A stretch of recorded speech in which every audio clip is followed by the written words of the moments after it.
ओम नमो नारायण। मेरे धनु राशि के मित्रों, तो क्या हाल चाल? बढ़िया।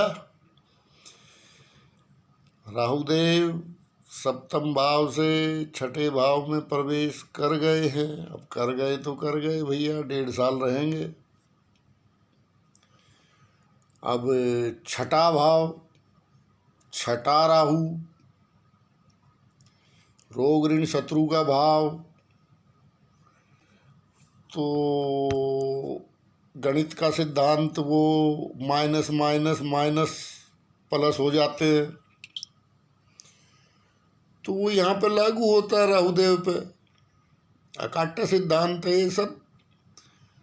असल में एस्ट्रोलॉजी के नाम पे एस्ट्रोनॉमी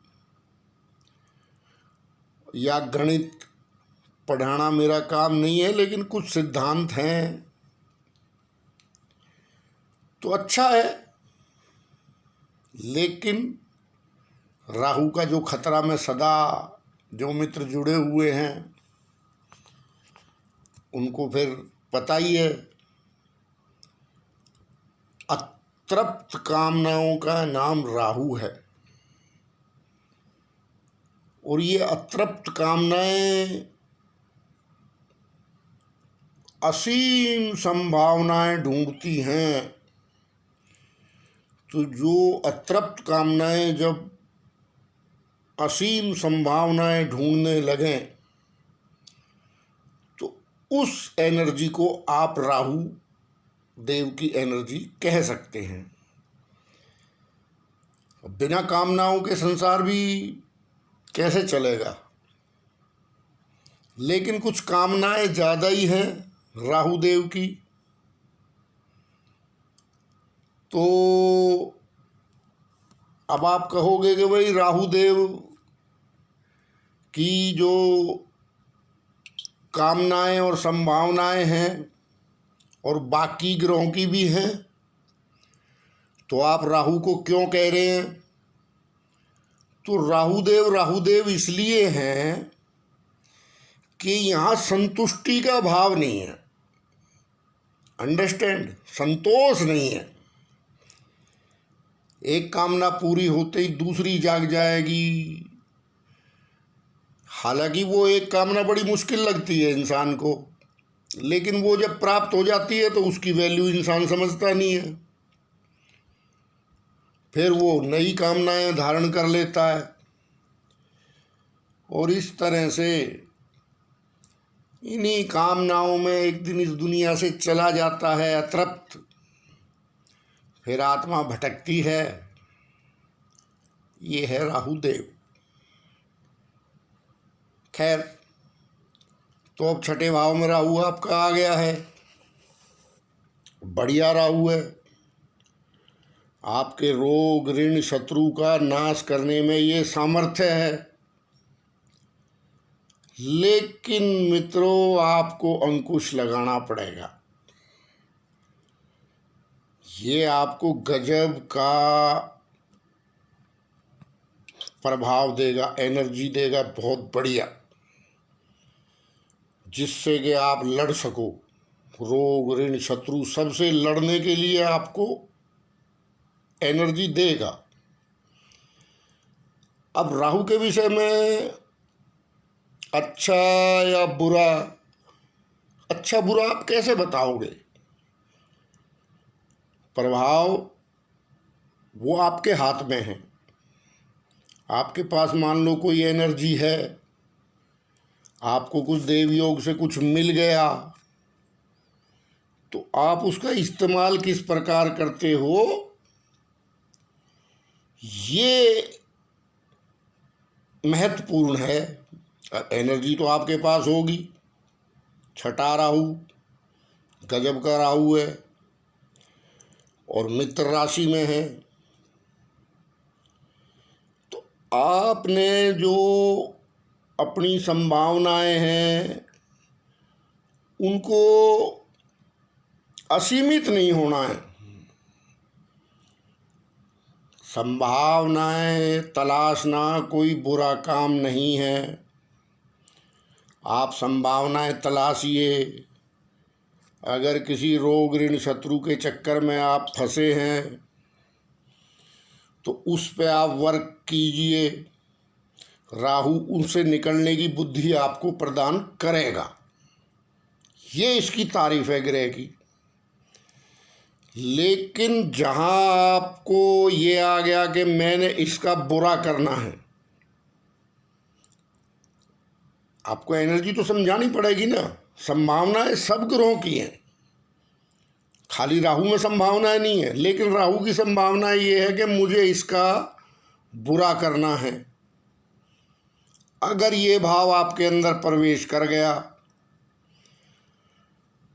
तो ये राहु फिर आपके लिए ठीक नहीं देगा प्रभाव, ठीक है ना। क्योंकि देखो, शक्ति और संतुलन, वैसी शक्ति तो अब आपको देगा ये, रोग से लड़ने की, ऋण से लड़ने की, शत्रु से लड़ने की। छठा भाव है, वो संभावनाएं आपकी बड़ी चढ़ी रहेंगी, कामनाएं आपकी बड़ी चढ़ी रहेंगी। लेकिन भाई अनंत कामनाओं का कहाँ इसमें खोना तो नहीं है ना आपको। मान लो शत्रु आपका है तो शत्रुता का एक पैमाना है, आपकी उससे किस बात पे शत्रुता है और वो कहाँ ख़त्म हो सकती है, ठीक है ना। क्योंकि शास्त्र ये कहता है, ये महान सभ्यता है, इसने हर चीज़ पे सूक्ष्मतम विचार किया है। सूक्ष्मतम कह रहा हूँ, चाहे वो योग हो, चाहे वो ध्यान हो, चाहे वो संगीत हो, चाहे वो खान पान हो, चाहे आयुर्वेद हो। इस सभ्यता ने क्या किया है कि सब मनुष्य जीवन को आत्म तत्व से जोड़ दिया है। ये इस सभ्यता की महानता। विश्व गुरु क्यों हैं? आधे लोगों को तो यही नहीं पता हम विश्व गुरु क्यों हैं। ये तो अब ये जान लो विश्व गुरु क्यों हैं, कि हमने सब कुछ आत्म तत्व से जोड़ दिया। हम सब चीज में भगवान का दर्शन करते हैं और हर चीज का हमने सूक्ष्मतम अध्ययन किया है, इसलिए हम विश्व गुरु हैं। तो उसके अंदर ऋषियों ने रिजल्ट निकाला कि वैर से वैर का ही पोषण होता है, शत्रुता से शत्रुता बढ़ेगी। दोनों एक दूसरे के पोषक हैं, अंतहीन सिलसिला है। अब छठा राहु है, अगर मान लो आप इसमें 1.5 साल में आप अड़ गए, आप बहुत अपने अहंकार की पूर्ति आप नहीं कर पाए, लेकिन यही राहु फिर आगे भी जाएगा ना भाई, पंचम भाव में भी जाएगा फिर ये। तो फिर ये बताएगा आपको जब बुद्धि भ्रष्ट हो जाएगी, क्यों फिर खाली आक्रोश आक्रोश रहेगा, अग्नि अग्नि रहेगी अंदर। तो अब आपने क्या करना है, जो भी आपके शत्रु के पक्ष हैं उस चीज को वैर से वैर को बढ़ाना नहीं है। तब तो राहु के शुभ प्रभाव आप लेओगे। तो राहु के शुभ प्रभाव इसलिए कि उस चीज, उस मैटर को आपने, उस फाइल को बंद कर देना है। क्योंकि ये देखो, ये तो सलाह देगा, इसका नाम राहु देव है, ये तो कहेगा कील की तरह ठोक दे शत्रु को ना, और आपको बतेरी मिसाल मिल जाएंगी। लेकिन मैं आपको बिल्कुल जैसे मक्खन निकाल के बता रहा हूँ कि वैर से वैर बढ़ता है। ये ऋषियों का, शास्त्रों का निचोड़ है, ये अमृत है, कर लो मंथन कितना ही। तो आप उस चीज को कैसे सुलटाते हैं, छठे भाव की ऊर्जा आपके पास रहेगी क्या, लेकिन क्या है कि संतुष्टि का भाव नहीं रहेगा। आप शत्रु का यदि अधिक से अधिक नुकसान करने की सोचोगे ना। यहाँ आपने छठे राहु में क्या करना है कि अपना स्वार्थ तो आप सिद्ध करो, कोई बुराई नहीं है। आजकल के ज़माने में तो जो स्वार्थी नहीं है उस इंसान के तो कपड़ा नहीं छोड़ेगी जनता शरीर पे, इस तरह का माहौल है। तो ठीक है, स्वार्थी होना कोई बुरी बात नहीं है, प्रोफेशनल होना कोई बुरी बात नहीं है, और अपने हक के लिए लड़ना कोई बुरी बात नहीं है, लेकिन उसमें वैर भाव ना आए। आ गया समझ में? छठा राहु, किसी का छठा राहु वैसे भी है, मान लो धनु का नहीं है, जन्म का भी छठा राहु है, क्या फायदा झगड़ों में जिंदगी गुजर जाए। अब मान लो अब कोई झगड़ा मोल ले लिया छठे राहु में, अब वो चलता रहा 18 साल मुकदमा, तो अगले राहु में अकल आएगी कि यार इसे खत्म कर ठीक है। तो ऐसा बीज नहीं बोना है। दूसरा रोग, देखो ना आप, रोग ऋण शत्रु, तो रोग का भी आपने देखना है कि आपको अगर कोई मान लो दिक्कत है, कोई परेशानी है, तो आप अध्ययन करो। जो देखो, मैं तो रोग के विषय में कभी बोलता नहीं हूँ, रोग के लिए डॉक्टर बैठे हैं भाई, वो उस चीज़ के लिए बेस्ट है मेरे से। और वैसे भी एस्ट्रोलॉजर को रोग के विषय में पढ़ना नहीं चाहिए। हाँ, दान वगैरह या जो प्रयास हैं वो बता देने चाहिए। तो अगर आपको कोई रोग है तो आप अध्ययन करो थोड़ा सा। आजकल तो सूचनाओं का ज़माना है, बेफालतू की राशिफल सुनने की बजाय, मैं तो राशिफल डालता नहीं खैर, लेकिन बेफालतू के वहम पालने की बजाय आप अध्ययन करो, उसमें से अपने लिए बेस्ट खान पान, बेस्ट व्यायाम, बेस्ट योग, बेस्ट ध्यान, जो कि आपके स्वभाव के अनुरूप हो। ये भी हमारी सभ्यता की महानता है। हमारे ऋषियों ने ज्ञानियों को ज़्यादा नहीं, ज्ञानियों की तो मुंडी भैरों लेके घूमते हैं। क्या वो कहता हम अज्ञानी के लिए पहले है भाई। तो लास्ट जो लाइन में खड़ा आदमी, उसके भी समझ में बात आ जाए और वो प्रयासरत हो जाए, ये हमारी सभ्यता है। तो आप देखिए आपकी कैपेसिटी के अनुसार आप अपने खान पान में क्या सुधार कर सकते हैं, आप कितना व्यायाम कर सकते हैं। भाई अब तो सूक्ष्मतम व्यायाम आ गए, और कुछ नहीं तो आप बैठे बैठे उंगली हिलाते रहो, नाखून ही रगड़ते रहो यार, अब इतना भी नहीं करोगे क्या। तो जैसे भी जिस स्थिति में भी हमारे ऋषियों ने तो कहा है कि भाई करो, तो वैसे आप व्यायाम, वैसा खान पान, जिस हद तक आप सुधार सकते हैं, तो आपको बेनिफिट गजब का हो सकता है। इस टाइम पे रोग का नाश कर देगा ये। कहते हैं ना कई बार दवाई, डॉक्टरों का भी यही है भाई, दवाई कई बार लगती है, कई बार नहीं लगती। कई बार छोटी सी खुराक से फायदा होता है और कई बार फिर डॉक्टर को वो बढ़ानी पड़ती है। ये ग्रहों की ऊर्जाएं हैं। तो अभी छठे भाव में राहु में जो आप अपनी अगर सेहत में कोई दिक्कत है उसके लिए प्रयास करेंगे थोड़ा, तो आपको बढ़िया रिजल्ट मिलेगा। आपको करना चाहिए, ठीक है ना। लेकिन शत्रु से ही कड़े से इतना पाड़ लोगे तो वो आगे जाके फिर 1.5 साल बाद भी तो सोचना है ना। एस्ट्रोलॉजर का काम क्या है, कोई भी बता देगा यार, छोटी मोटी बात है। भाव देख के सबके रिजल्ट लिखे पड़े हैं, वो कोई उसमें कौन सा डॉक्टरी करनी है, पीएचडी करनी है।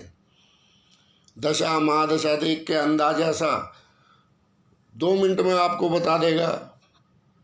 लेकिन वो तो कोई एस्ट्रोलॉजी नहीं हुई, खाली प्रभावित करने का काम हुआ।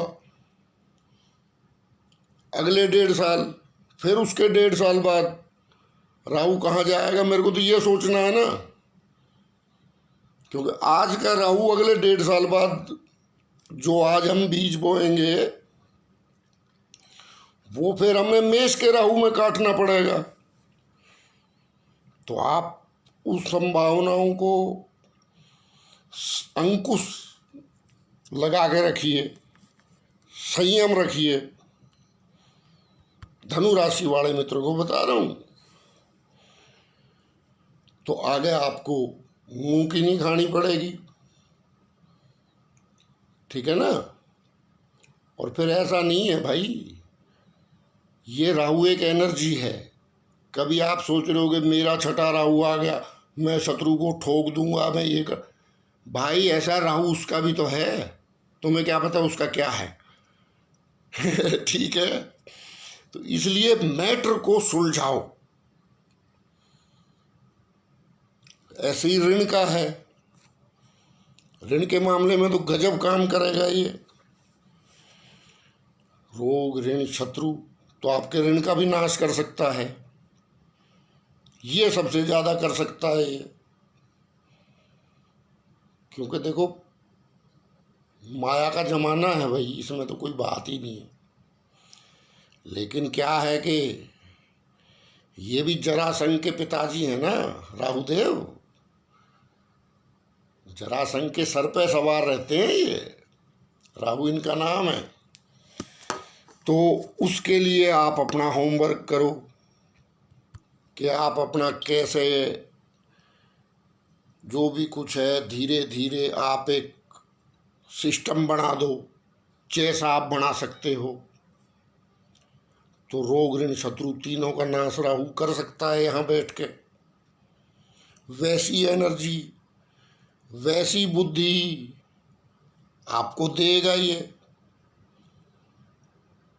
लेकिन आप और ऋण लोगे वो भी मिल जाएगा, ये राहु का दुष्प्रभाव है।